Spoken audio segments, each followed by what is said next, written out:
policy and beneficial results were clearly evidenced by the 23.8% increase in financial revenue and the realization of a 200% profit increase for industrial enterprises. The main factors underlying these achievements are, first, over the past 3 years, we have consistently implemented a proactive financial policy, which has played an important function in stimulating economic growth, especially in intensifying infrastructure construction, which has opened up the market for traditional industries. Second, strengthening the social protection system construction has stimulated an increase in consumption. These strengthening measures have included raising pension fund payments for retirees, increasing the support of basic living standards for laid-off workers, as well as increasing the wages of government and institutional employees, and improving the psychological expectations of workers facing reforms. Third, implementing a stable monetary policy has helped to stabilize the renminbi's RMB value. In addition, adopting a tax rebate policy has encouraged exports on many fronts, causing export values to grow from zero and negative growth to positive growth. Export growth was 6.1% and 39.1% for the first quarter of 2000. Fourth, increased input in education, science, and technology has promoted the development of new high-technology industries, further improving the industrial structure. Fifth, through strengthening the state-owned enterprise reform, a portion of the enterprises have reorganized, implementing the shareholding system and listing on the stock exchange, while others have turned losses into profits through an intensification of sound management, technology upgrades, and debt equity transfers. A preliminary modern enterprise system has been established involving a transfer of enterprise operating mechanisms and the formation of standardized supervisory organs in large and medium state-owned pillar enterprises. Through these measures, most of the large and medium-sized loss-making state-owned enterprises will step out of their plight. China is accelerating the process of acceding to the World Trade Organization. I believe that accompanying this important turning point of WTO entry will be China's opening to the outside, from which a new era will develop. We will accelerate steps to promote the opening of the energy, transportation, telecommunications, and environmental protection fields to the outside. At the same time, we will further open the service sectors, such as finance, insurance, tourism, commerce, and trade. Moreover, we will actively absorb foreign investment to participate through various forms in the reform and restructuring of state-owned enterprises. We will follow the requirements stipulated by the World Trade Organization to adjust and amend existing foreign-related laws and regulations to rapidly establish an economic and trade system conforming with international practice, while reflecting China's domestic conditions. China is the largest developing country in the world, possessing huge market potential. By raising living standards and upgrading the consumption structure of over 1 billion residents, a huge consumer demand will be created.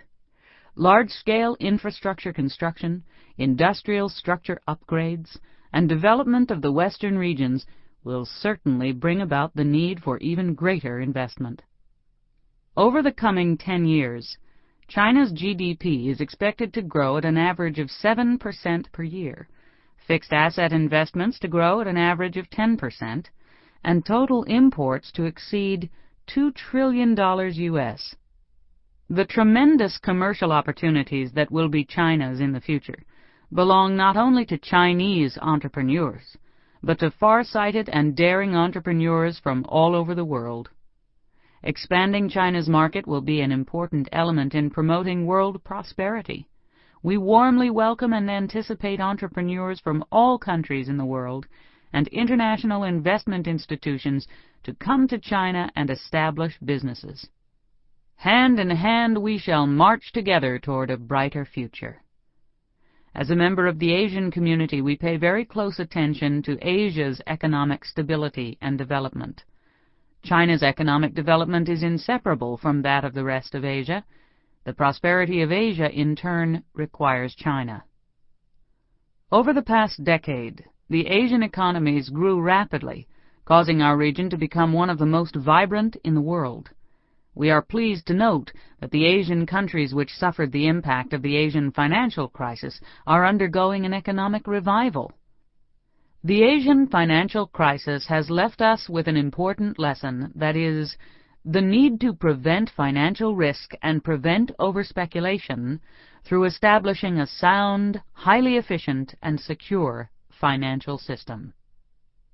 Every nation should not only deepen its own financial reforms and strengthen financial supervision, put into play financial functions to support economic growth, and pay careful attention to preventing financial risks, but also actively participate in reforming the international financial system and strengthening global and regional financial cooperation.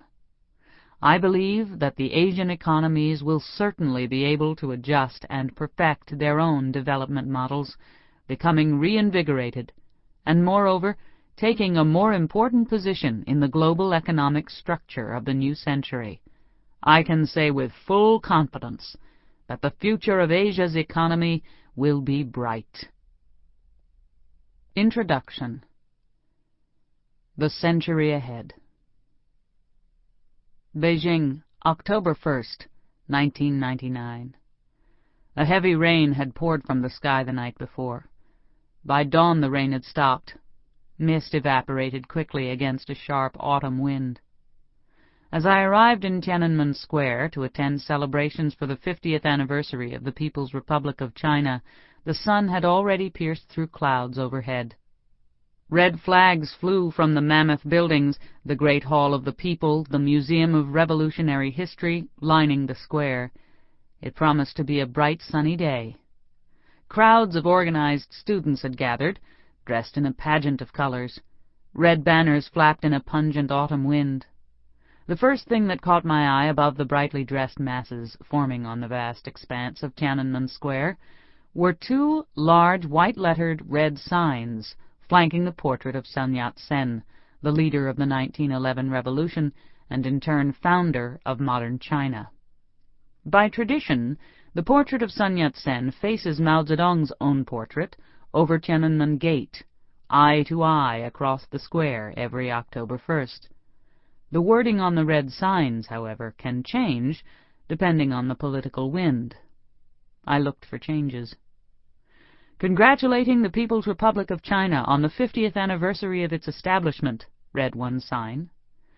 "Carry high the banner of Deng Xiaoping's great theory in leading us into the new century," read the other, clearly and unequivocally stating to Chinese people that the next century for China would be driven by pragmatism. Deng Xiaoping theory arguably began to emerge with his black cat, white cat statement, color doesn't matter as long as the cat kills the mouse, in 1962.